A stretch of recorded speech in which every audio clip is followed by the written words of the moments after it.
Hoy vamos a meternos en un caso de estudio fascinante sobre transformación institucional.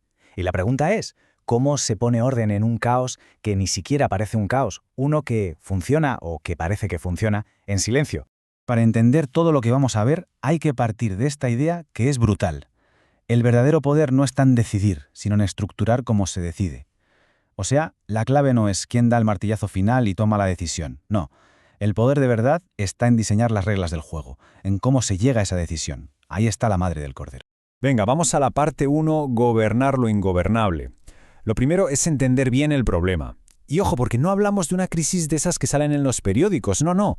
Era algo mucho más sutil, una disfunción silenciosa, constante, que iba carcomiendo la organización desde dentro.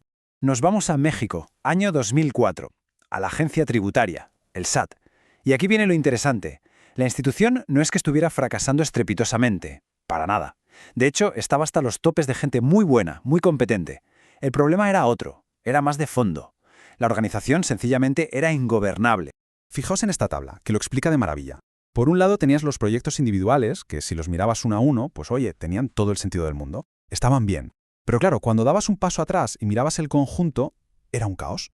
Una colección de iniciativas que además competían entre ellas.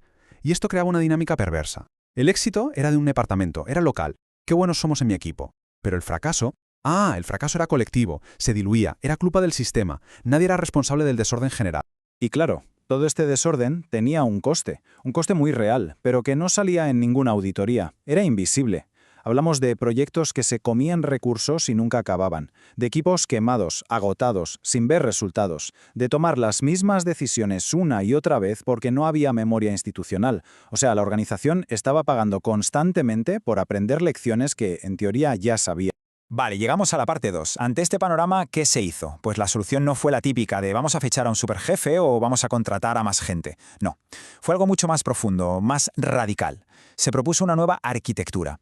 Y la clave estaba en cambiar el foco, de las personas a los procesos, del quién al cómo.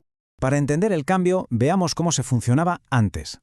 El modelo antiguo se basaba en el proyecto. Esa era la unidad mínima de trabajo. Un esfuerzo aislado que, como ya hemos visto, tenía que pelearse con otros por recursos y por atención, y su éxito, pues eso, era local. No garantizaba que la institución en su conjunto avanzara. Y aquí llega el gran cambio. Se introduce el concepto de portafolio. Y cuidado, que esto es fundamental entenderlo bien. Un portafolio no es una lista de la compra de proyectos, es mucho más. Es una jerarquía de decisiones. Es un sistema que obligaba a toda la organización a pararse y preguntarse: a ver, de todo esto, ¿qué es lo realmente importante para nosotros como conjunto? Forzaba a priorizar de forma clara y con criterios explícitos. La filosofía que había detrás era en el fondo muy simple, pero potentísima. La idea era, si el proceso, si las reglas del juego están claras para todo el mundo, la gente se alinea sola. El control ya no venía de un jefe vigilando. El control era el propio sistema. Era, por así decirlo, un control sin rostro. Y precisamente por eso, era infinitamente más efectivo. Y una de las jugadas más inteligentes de todo este proceso fue el cambio de lenguaje. Fue algo sutil pero clave. Fijaos, la palabra auditoría, que suena a examen, se cambió por seguimiento. Sanción se convirtió en responsabilidad. Control en lineamientos. Y vigilancia en visibilidad. Esto no era un simple cambio de maquillaje, era una estrategia política muy astuta para bajar las defensas, para que la gente no lo viera como una imposición, sino como una herramienta para coordinarse mejor. Bueno, pasamos a la parte 3, construir en terreno hostil. Porque claro, tener un plan genial sobre el papel está muy bien, pero luego hay que llevarlo a la práctica. Y el terreno de juego, como nos podemos imaginar, no era precisamente un camino de rosas. Era un desafío político y sobre todo psicológico. Y es importante entender esto. La gente no era hostil por maldad, la resistencia venía de la pura y simple saturación. Los equipos estaban hasta arriba, acostumbrados a trabajar con una presión brutal y con prioridades que cambiaban cada 2x3. Así que, claro, llega alguien con un nuevo proceso y lo primero que se piensa es, genial, más trabajo. La estrategia para implantarlo fue de una paciencia y una inteligencia tremendas. En vez de llegar e imponer, se negoció. Se ofreció algo a cambio. Primero, no vengo a pediros poder, vengo a ofreceros estructura, darles a los jefes de área un respaldo institucional. Segundo, no vengo a daros más trabajo, vengo a daros certidumbre, ordenar lo que ya se hacía. Y el tercero, que es una genialidad, convertir los errores en datos. Un fallo dejaba de ser una cagada personal para ser simplemente información útil para el sistema. Y el cambio de verdad, el clic en la cabeza de la gente, fue muy sutil. Fue ese momento en que en las reuniones se dejó de preguntar, oye, ¿y esto quién lo pide? Buscando una persona. Y se empezó a preguntar, vale, ¿y esto en qué etapa del proceso está? ¡Boom! En ese preciso instante el control dejó de estar en una persona para estar en el sistema. El cambio ya era real. Vale. Llegamos a la parte 4, el momento en que el control se vuelve visible, porque esto nos lleva, digamos, al clímax de la historia, a ese momento en que todo este sistema que funcionaba de forma casi invisible, de repente produce algo que todo el mundo puede ver, algo tangible, algo innegable. Pero claro, la pregunta es obvia, ¿no? ¿Cómo demuestras que un sistema de reglas invisibles, de procesos abstractos, funciona de verdad? ¿Dónde está la prueba del algodón? Pues la respuesta fue brillante, haciendo visible lo invisible. Por primera vez en la historia de la organización, se generó un informe que ponía negro sobre blanco la situación financiera real de todos los proyectos, de todo el portafolio. Y este documento era mucho más que un montón de papeles. Era la prueba física de que el sistema por fin estaba funcionando. Y los datos que salieron de ahí, bueno, fueron una bomba.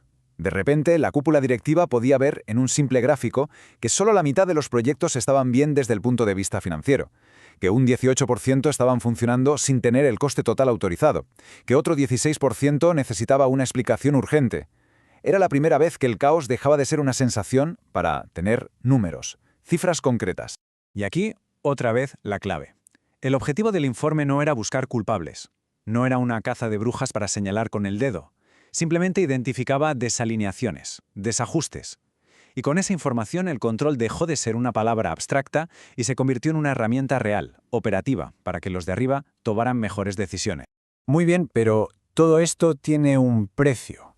Y con esto entramos en la última parte, la parte 5, el precio del orden. Porque vamos a ponernos un poco más reflexivos y a ver las consecuencias, no solo profesionales, sino también personales, de conseguir algo así. Pensemos en la persona que ejecuta todo esto, quien implementa un modelo así, que es transversal, que toca todos los departamentos. Se queda solo, se queda en tierra de nadie, ya no pertenece a finanzas, ni a operaciones, ni a ningún sitio. Pero a la vez es responsable de que todo funcione en conjunto. Es una posición muy solitaria. Y esto nos lleva a la gran paradoja de este trabajo. Tu objetivo, tu meta final, es crear un sistema tan perfecto, tan bien diseñado, que no te necesite para nada. Que funcione solo. El éxito total del arquitecto es convertirse en una pieza de la que se puede prescindir. Pensadlo bien, que el sistema funcione por sí mismo, en silencio, sin que nadie dependa de ti, es la prueba definitiva de que lo has hecho increíblemente bien. Es la forma más elevada de éxito. Pero también la más solitaria. Porque el reconocimiento rara vez llega cuando las cosas simplemente van bien. Nadie se acuerda del arquitecto cuando el edificio no se cae. Y cerramos con esta última idea, que creo que lo resume todo a la perfección. El orden no te va a prometer reconocimiento, no te va a dar palmaditas en la espalda. Lo que sí te promete es coherencia. Y esa coherencia, con el tiempo, se convierte en la verdadera recompensa. Ese es el legado.